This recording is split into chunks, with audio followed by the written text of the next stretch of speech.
Bonsoir. Bienvenue. Je suis Nicolas Bertrand, le directeur de Cosme Bio. Écoutez, bienvenue pour cette dernière conférence consacrée à la prospective sur le marché cosmétique bio à horizon 2030. Donc je serai accompagné de Caroline Girard, que je laisserai se présenter du cluster bio.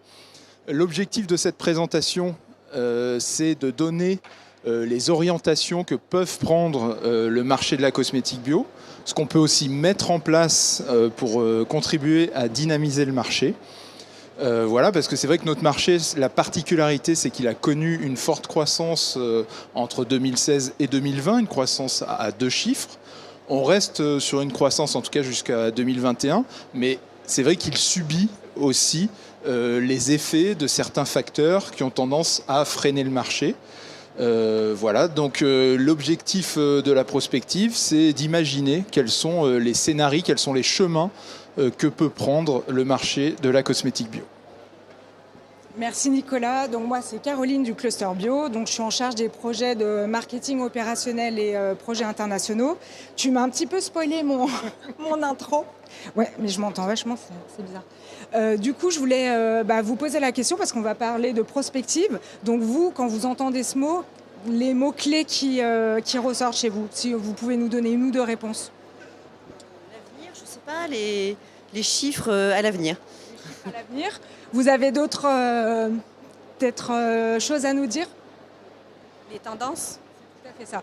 Vraiment, c'est tout à fait ça. La prospective, c'est vraiment un travail d'anticipation sur un secteur donné, dans une durée donnée, pour anticiper le futur, pour vous donner des clés stratégiques et opérationnelles pour pouvoir vous positionner. Après, on n'a pas une boule de cristal, mais l'idée, c'est vraiment de pouvoir vous donner ces clés.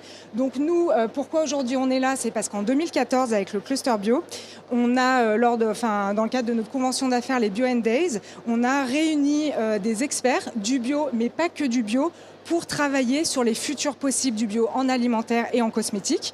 Donc, lors de cette convention d'affaires, on a restitué ces scénarios.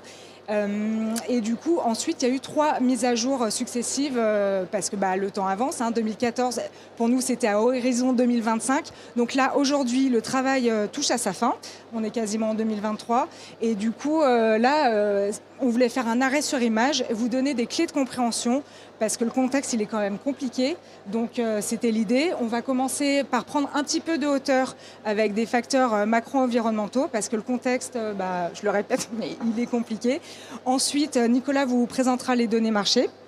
Et puis ensuite, on fera un focus sur 2 scénarios qui nous ont paru pertinents par rapport à la situation. Et puis, on conclura sur des recommandations. Ça vous va?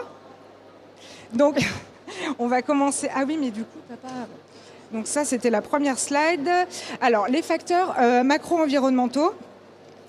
Donc du coup, on peut voir que côté politique, il y a des lois qui sont sorties, notamment la loi climat et résilience. C'est vraiment accélérer la transition écologique dans un 360 dans notre quotidien, que ce soit sur la justice, sur l'école, sur l'économie. Donc il y a cette loi-là. En parallèle, il y a aussi des lois au niveau européen qui sont assez ambitieuses. Donc comme vous pouvez le voir, 0 émission à gaz à effet de serre à horizon 2050. Et on a pu constater lors des municipales de 2020 qu'il y a une vague verte au niveau des écolos dans les mairies, quoi. Donc, donc ça c'est bon.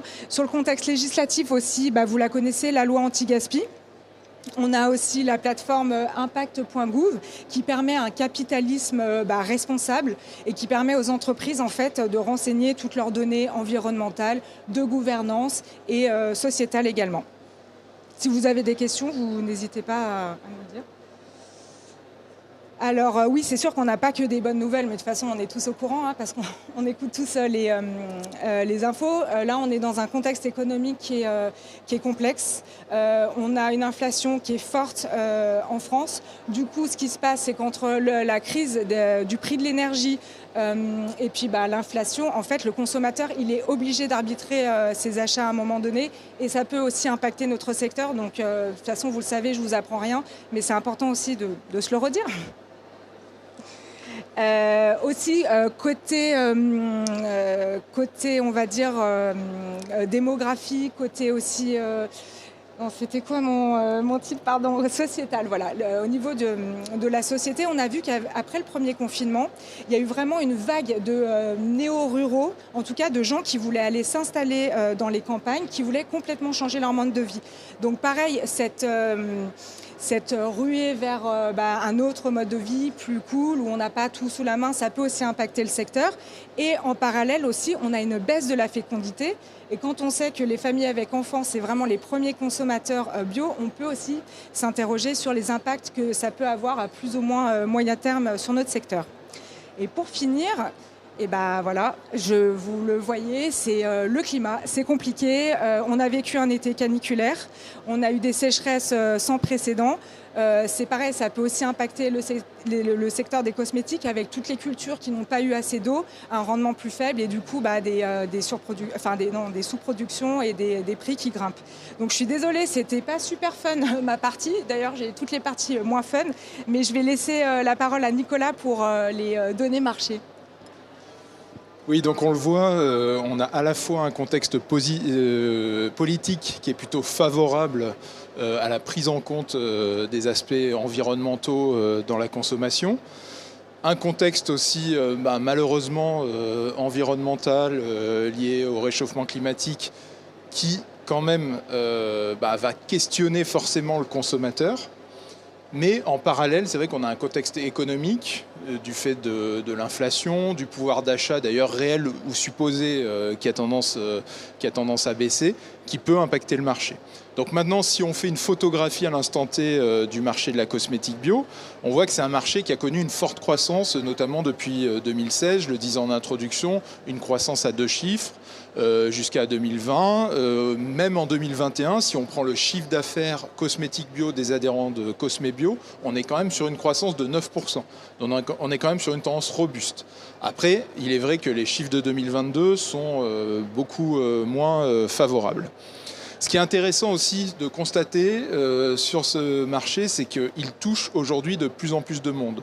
En 2016, on avait 30% des consos qui avaient acheté un cosmétique bio au cours des 12 derniers mois. Aujourd'hui, on est à plus de 51%. Et c'est des chiffres qui datent de juin 2022. Donc on est quand même sur un marché qui aujourd'hui est devenu clairement mainstream et un marché aussi qui continue à recruter de nouveaux consommateurs puisqu'on voit qu'il y a 78% des consos qui ont acheté leur premier cosmétique bio il y a moins de 5 ans.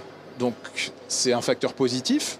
On continue à recruter de nouveaux consommateurs. Et sur ce marché, je pense qu'il est important d'amener un signe clair pour que le consommateur puisse clairement identifier les cosmétiques bio, des cosmétiques conventionnels ou du greenwashing. C'est vrai qu'on parle souvent de la jungle des logos. Cependant, quand on demande à un conso quel est le logo que vous choisissez, que vous allez rechercher sur les produits quand vous êtes dans le rayon, et clairement c'est le logo Cosme Bio qui ressort nettement pour 70% des consos lorsqu'ils achètent de la cosmétique bio. Ils vont chercher le label Cosme Bio, donc ça a quand même contribué à simplifier la lecture que le consommateur peut avoir du marché. Cependant, aujourd'hui, on constate des difficultés qui sont rencontrées par les magasins bio, avec moins de fréquentation, une baisse du chiffre d'affaires, une baisse du panier moyen.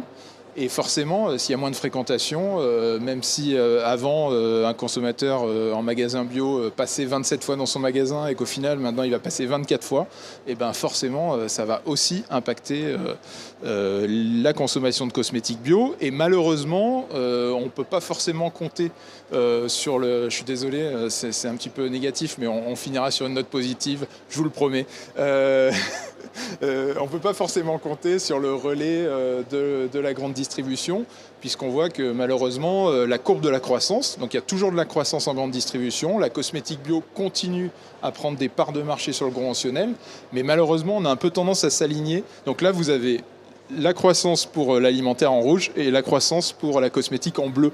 Donc on voit que malheureusement, les courbes ont tendance un peu à se corréler, même si on était quand même à 20% de croissance au deuxième trimestre 2021 en grande distribution.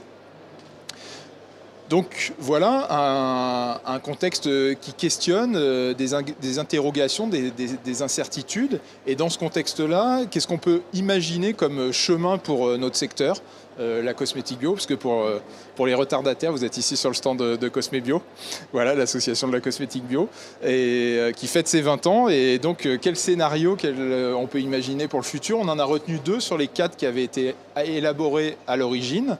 Et donc aujourd'hui, alors que finalement l'année dernière on avait fait le même travail avec le cluster toujours, et on avait présenté les scénarios en octobre 2021 à Natexpo Paris. Et c'est vrai qu'on estimait être plutôt dans un contexte de bio-référent. Et c'est vrai que les dernières infos dont on dispose nous positionnent plutôt dans un contexte, enfin dans un scénario qu'on a qualifié de bio-challengé. Et je vais laisser Caroline présenter ce scénario.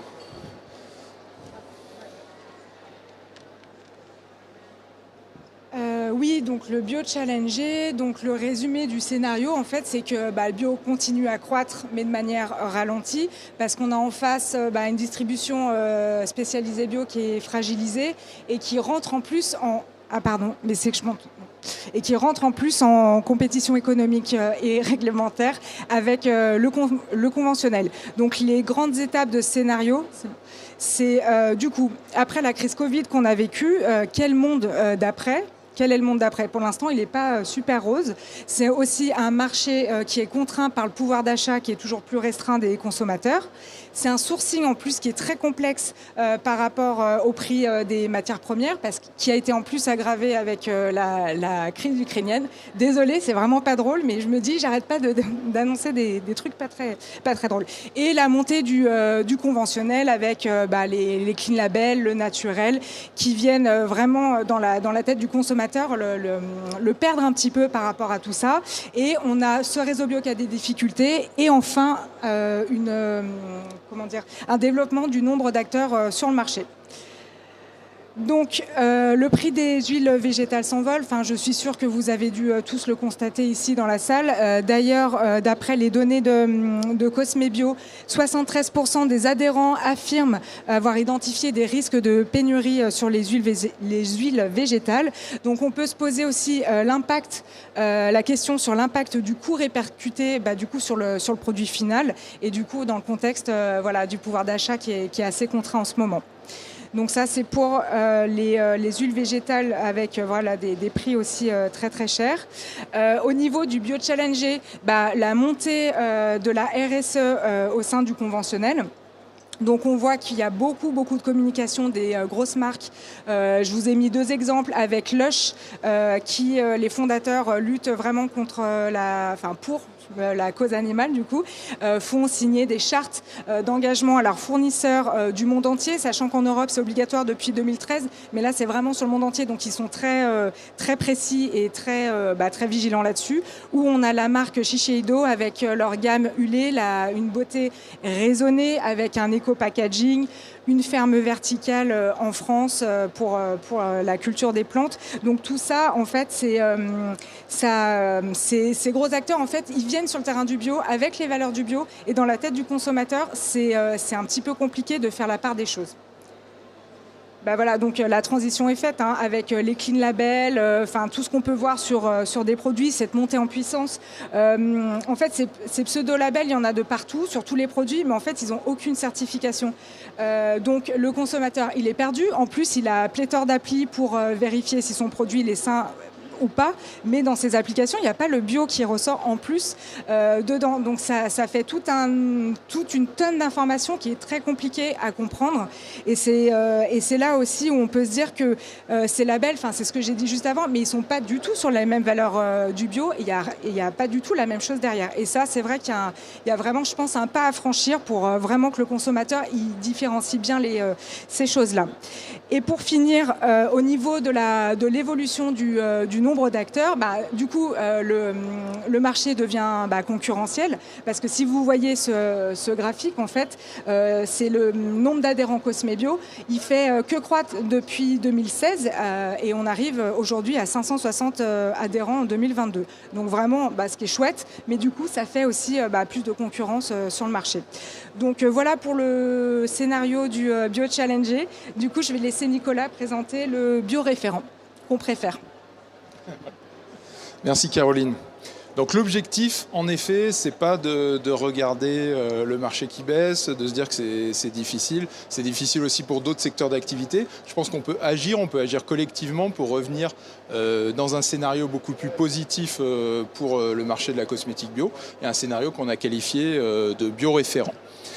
Donc les ressorts de ce scénario, c'est déjà le retour d'une prise de conscience environnementale. On le voit, le contexte a fait que le consommateur est aujourd'hui peut-être plus dans une consommation hédoniste à court terme et a peut-être un peu plus de mal à traduire son engagement à travers l'achat de produits, notamment des produits qui peuvent lui paraître plus chers que d'autres équivalents. Ce qui pourrait aussi contribuer au redressement du marché, c'est une forte impulsion des pouvoirs publics à travers des décisions claires pour, par exemple, permettre à notre secteur de bénéficier d'un contexte fiscal particulier à travers, pourquoi pas, une TVA bonifiée. En tout cas, c'est des choses que nous, on appelle de nos voeux. C'est ce qui est le ressort les facteurs aussi qui peuvent nous orienter vers ce scénario. C'est aussi l'avènement de labels de référence à travers Cosme Bio et Cosmos. On verra que c'est déjà un petit peu le cas. Ensuite, d'autres aspects à prendre en compte, c'est l'aspect sourcing, l'aspect structuration de la filière, l'aspect coopération avec la distribution, qui nous semble aussi être des facteurs importants pour relancer la croissance du marché. Donc si on veut un bio référent, il faut être déjà capable de répondre aux attentes des consommateurs. Et un conso, quand il achète de la cosmétique bio, il le fait pour des préoccupations de santé et aussi pour des préoccupations environnementales. Donc il faudrait qu'on soit capable aujourd'hui de prouver l'impact positif de la cosmétique bio sur la santé. Alors ça existe déjà, cette étude, c'est une étude américaine. Ils ont pris des jeunes filles qui utilisaient de la cosmétique conventionnelle, ils les ont fait passer au bio, ils ont fait une analyse d'urine avant, après, et finalement on se rend compte que des ingrédients qui doivent jamais pénétrer la peau, puisque c'est de la cosmétique, se retrouvent dans les urines, et forcément, quand on passe à la cosmétique bio, on trouve moins d'oxybenzone dans les urines et moins de trichosan avec des baisses très très nettes. Il y a des travaux qui sont menés sur les perturbateurs endocriniens, et même en France aujourd'hui, on trouve des études. L'été dernier, le CNRS et la Sorbonne ont publié une étude pour montrer que les filtres chimiques des crèmes solaires se dégradaient en composés potentiellement cancérigènes. Donc on est capable de prouver que nous, en cosmétique bio, on n'utilise pas ces ingrédients-là. Donc il y a un enjeu à le prouver. On y travaille aussi avec Cosme Bio, puisqu'on a le projet de lancer une étude sur santé et sur l'impact positif des cosmétiques bio. Donc ça, je pense que c'est un des enjeux de continuer dans ce sens.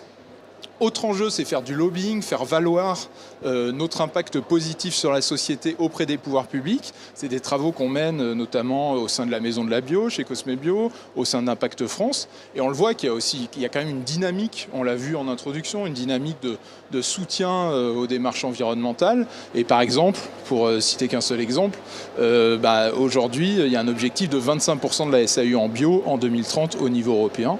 Et ça pousse aussi le secteur. Vous l'avez compris, la prospective, l'idée c'est d'identifier quels sont les signaux faibles qui peuvent nous dire qu'on va dans un scénario plutôt qu'un autre. Et en effet, on voit qu'il y a des signaux faibles qui nous disent très clairement qu'on peut être dans un scénario de bio référent. Un enjeu fort aussi, c'est les scores environnementaux. Donc vous savez qu'il y a des travaux qui sont menés, par exemple le Planet Score, c'est au niveau alimentaire, ou l'Eco Beauty Score Consortium, c'est au niveau cosmétique. Donc là, on participe à ces consortiums. Ça ne veut pas dire qu'on cautionne l'ensemble des productions qui vont être réalisées dans le cadre de ces groupes de travail. Cependant, on y participe pour faire valoir justement l'impact positif de la cosmétique bio et se battre pour avoir un bonus pour les produits certifiés. Un point important, si on veut continuer et accroître la dynamique du marché, c'est qu'il y ait des points de repère clairs pour les consommateurs et que le consommateur aussi comprennent ce qu'il y a derrière les labels. En effet, bon, je ne vais pas revenir sur la notoriété du label Cosme Bio, qui est assez importante sur le marché français. Et sinon, pourquoi j'ai mis une photo d'Evelyne Delia ? C'est parce que je suis un grand fan d'Evelyne Delia déjà, mais ensuite c'est aussi parce qu'aujourd'hui passe une pub sur TF1 en voix off, avec la voix off d'Evelyne Delia. Et cette pub, elle dit tout simplement aux consommateurs, si vous cherchez à vous orienter vers des produits de consommation durable en alimentaire, il faut chercher le label AB. Si vous cherchez des cosmétiques durables, il faut s'orienter vers le label Cosme Bio. Et ça, c'est le genre de communication claire qui peuvent avoir un réel impact sur le consommateur. Et cette communication, elle est aussi accompagnée par une harmonisation du référentiel à travers notamment le référentiel Cosmos, qui est largement dominant au niveau international, particulièrement en Europe et en Asie. Autre enjeu, si on veut retrouver le chemin de la croissance, c'est la distribution, notamment la distribution spécialisée. Qui doit travailler sur un merchandising adapté, des modèles innovants, mieux travailler aussi en coopération avec les entreprises, en cohérence avec les valeurs qui sont de solidarité qui sont défendues aussi au sein de la bio, et former aussi le staff, puisque c'est une attente du consommateur. C'est-à-dire que le consommateur est en attente de conseils lorsqu'il est dans le rayon de cosmétiques bio. Donc on aura normalement la chance d'accueillir Pierrick Deronne, qui sera bientôt là, je l'espère, qui s'exprimera aussi et qui donnera sa vision du marché. Pierrick Deronne, qui est le président de Biocop.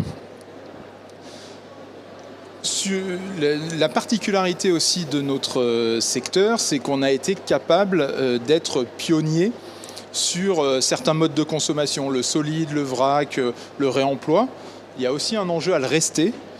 Comme le montrait Caroline, l'un des risques, c'est que des entreprises qui sont beaucoup moins engagées s'approprient les valeurs du bio et quelque part amènent du flou dans la vision qu'a le conso de la cosmétique bio et perturbe la compréhension de ce qu'est réellement le bio. Donc il y a un enjeu à rester pionnier, et c'est le cas déjà de beaucoup de marques, que ce soit sur la valorisation des coproduits, les formats solides, le réemploi, et aussi à prouver l'efficacité des produits. Parce que c'est vrai que j'ai parlé d'environnement, j'ai parlé de santé, mais bien entendu, ce qui va permettre de fidéliser le consommateur, c'est aussi notre capacité à prouver l'efficacité des produits qui sont proposés par le secteur des cosmétiques bio. Et c'est déjà le cas. D'ailleurs, on avait fait une étude chez Cosme Bio il y a 3 ans pour comparer l'hydratation via un cosmétique bio versus le conventionnel. Et on s'est rendu compte, c'est des données cliniques, que le cosmétique bio était 2 fois plus hydratant que le cosmétique conventionnel. Ça a été aussi mis en avant par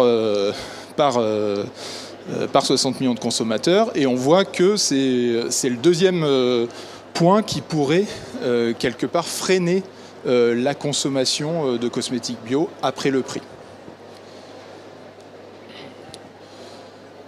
Autre aspect important, on l'a vu, si on veut sécuriser les approvisionnements de la filière en matières premières, il y a un enjeu de travailler plus avec l'amont. Ça passe par des travaux qui sont menés au sein de la Maison de la Bio. Donc la Maison de la Bio, c'est une association qui regroupe transformateurs, distributeurs, cosmétiques, alimentaires, diététiques et aussi agriculteurs. Donc il y a des travaux qui sont menés dans ce cadre-là. On a travaillé sur des sujets commerce équitable. Mais on voit que l'un des enjeux pour sécuriser et maîtriser les prix, c'est justement de coopérer un peu plus avec l'amont de la filière. Et enfin, c'est vrai on voit qu'il y a beaucoup d'acteurs sur le marché.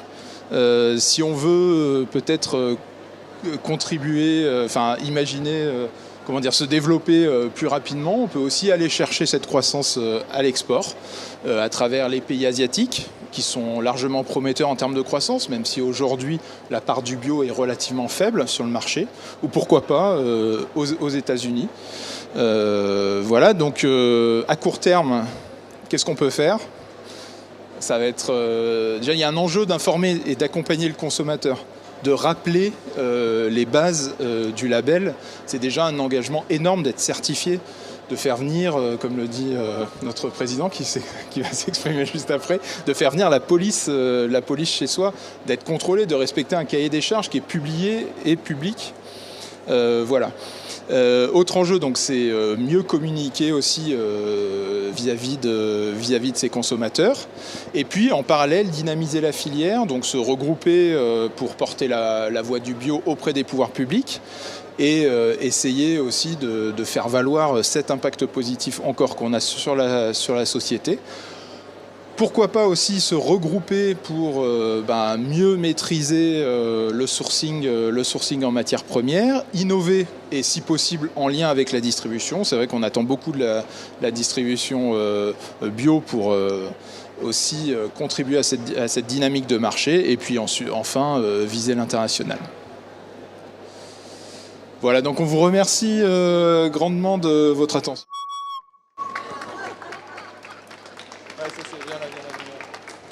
Merci Nicolas pour ma surdité. Merci à vous et on était ravis de faire cette présentation. Et du coup, je te laisse le micro. Merci beaucoup.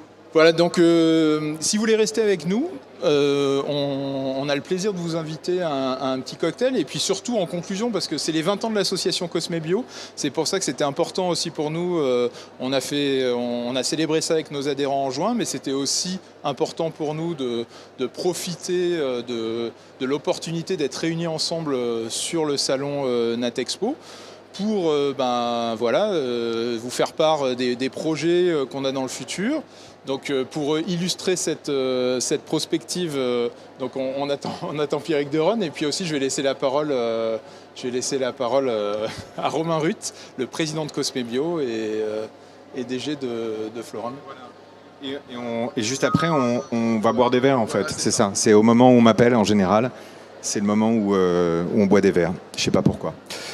En quelques mots, j'avais des choses très rapides à vous dire au sujet de cet éternel recommencement qu'est Cosme Bio. Parce que c'est vrai qu'on vient de célébrer nos 20 ans.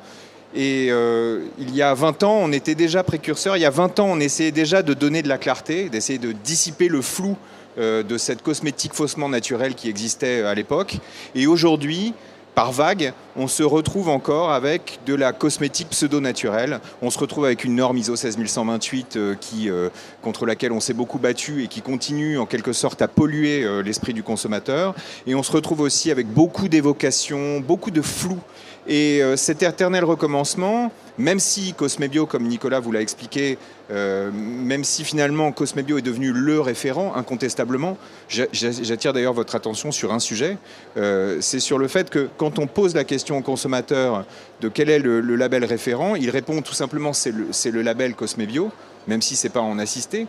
Mais quand on regarde la manière dont la question est formulée, le consommateur en réalité a l'impression qu'il n'existe qu'un seul label, c'est celui-là. Je ne sais pas si vous avez remarqué à quel point en fait on est devenu référent sur ce sujet-là.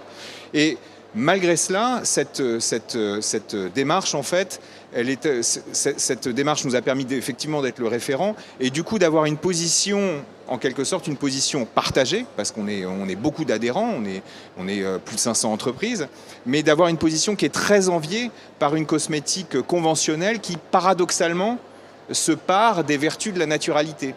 Moi, ce qui me frappe, comme vous tous peut-être, c'est de voir à quel point on voit des jolies petites fleurs partout, à quel point on voit des déclinaisons de parfums conventionnels qui au gingembre, qui à la fève tonka, qui au vétiver ou à ce genre de choses, et qui n'ont jamais vu un ingrédient naturel.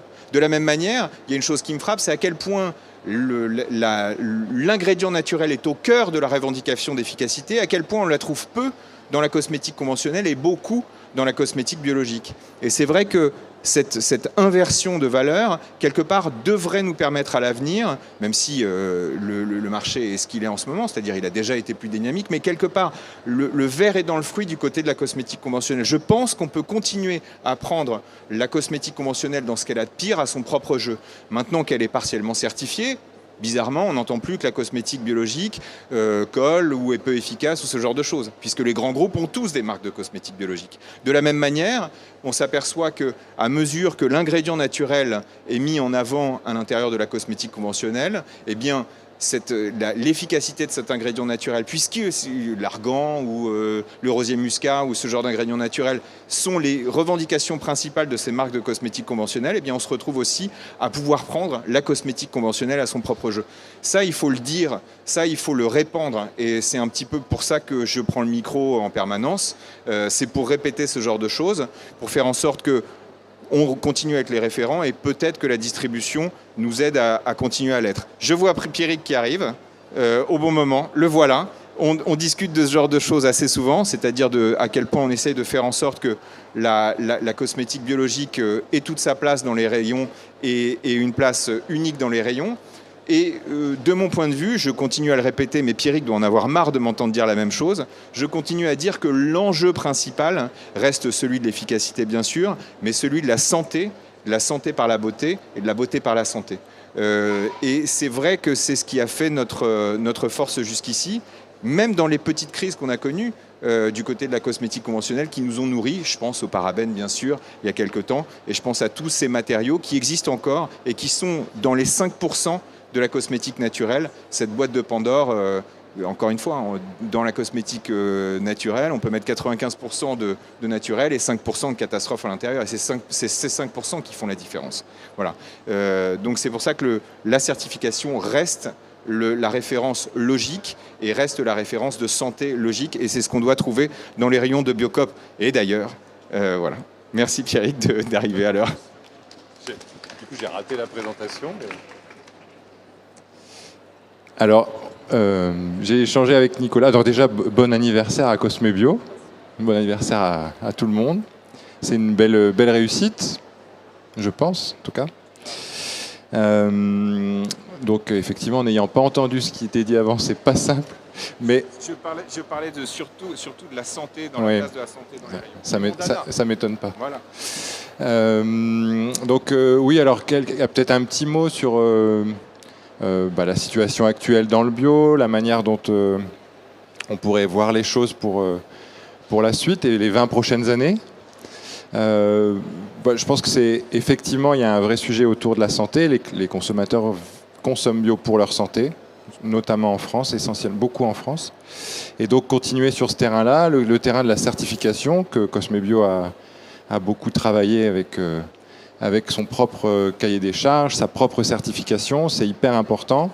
On va voir sortir des choses dans les prochaines semaines dans les journaux ou dans les médias qui vont venir un petit peu gratter autour de cette certification. Donc il faut qu'on arrive à consolider un petit peu ces engagements-là qui sont le socle de la promesse qu'on fait à nos consommateurs quand ils achètent un produit bio ou Cosme Bio. Et ensuite, on voit un petit peu ce marché qui vacille, qui se structure. Alors après, tout l'enjeu, c'est est-ce que c'est un plafond de verre? Est-ce que c'est juste un point d'étape? Pour moi, il y a deux grands sujets derrière ça. C'est revenir aux fondamentaux. On en parle souvent au sein de la Maison de la Bio. Après, on ne met pas tous la même chose derrière les fondamentaux. Mais en tout cas, c'est de se dire... la bio est née des territoires, d'entrepreneurs engagés, de consommateurs qui recherchaient des produits bio, de producteurs qui avaient envie d'écouler leur production. Et tout ça, ça a créé des filières d'abord locales, territoriales, et puis effectivement avec le marché qui a grandi. Et moi, je suis convaincu qu'il faut revenir à ça. Alors évidemment, maintenant, on a une puissance nationale, que ce soit des enseignes, des marques, etc. Mais comment on arrive à articuler cet aspect national et ce lien au territoire, peut-être plus à des échelles très très locales, peut-être à des échelles nationales, européennes, mais en tout cas de penser ce lien entre agriculture, alimentation, soins, santé. On a peut-être un peu perdu. Et je parle aussi en pensant à Biocop, c'est-à-dire de sentir que voilà, une forme du bleu partout, un peu de, voilà, on parle de GMSisation, j'entends parler des choses comme ça. Je pense que c'est que de la façade, on va revenir à des choses comme ça, mais c'est hyper important. Et après, la deuxième chose, pour moi, qui est essentielle, c'est qu'on y croit nous-mêmes, qu'on croit en l'avenir du bio, qu'on croit, parce que là, je n'ai pas le sentiment que les politiques y croiront pour nous. C'est très compliqué aujourd'hui d'avoir une accroche et quelque chose. Donc, continuons à y croire, soyons confiants dans cet avenir. Moi, je ne pense pas que ce soit un plafond de verre, je pense que c'est un point d'étape, structuration, il y aura de la concentration des acteurs, il va se passer des choses assez classiques, somme toute, sur un marché en croissance pendant de nombreuses années. Et donc, allons-y ensemble. Et donc, c'est un message plutôt d'unité et d'engagement mutuel à tout niveau de la chaîne de valeur, de la fourche à la fourchette et de la cuisine à la salle de bain, comme on aime dire. Donc voilà, c'est un peu le message que je voulais passer. Encore bravo à Cosme Bio. Et puis, à bientôt. Merci beaucoup. Merci Pierrick pour ce petit mot d'encouragement. En quelques mots, c'est vrai que je vais juste rappeler deux petites choses très rapidement. C'est vrai que la particularité de la cosmétique biologique, c'est que c'est un monde qui est à la jonction de l'agriculture d'un côté et de l'industrie de l'autre. Et c'est vrai que démontrer ça au quotidien, ça fait partie de nos valeurs, je pense. Et ça fait partie des choses qu'on va essayer de continuer à démontrer. Je tiens à rappeler aussi que nous avions déjà connu, je vois qu'il y a Philippe Larade qui est dans les parages, il peut m'en être témoin, nous avions connu aussi des crises un petit peu délicates en 2008, en 2008-2009, avec des plateaux. Et selon moi, quand on se reconcentre encore une fois sur ces fondamentaux, quand on est convaincu et quand on est convaincant, parce que c'est notre rôle à tous, quand on est engagé dans la bio, d'être au quotidien, d'être convaincant, on arrive à nouveau à aller un petit peu plus loin que ce faux plat, qui n'est pas un plafond de verre à mon sens. Voilà. Et maintenant, buvons les produits de la terre, parce que ça présente un grand intérêt aussi. Merci beaucoup.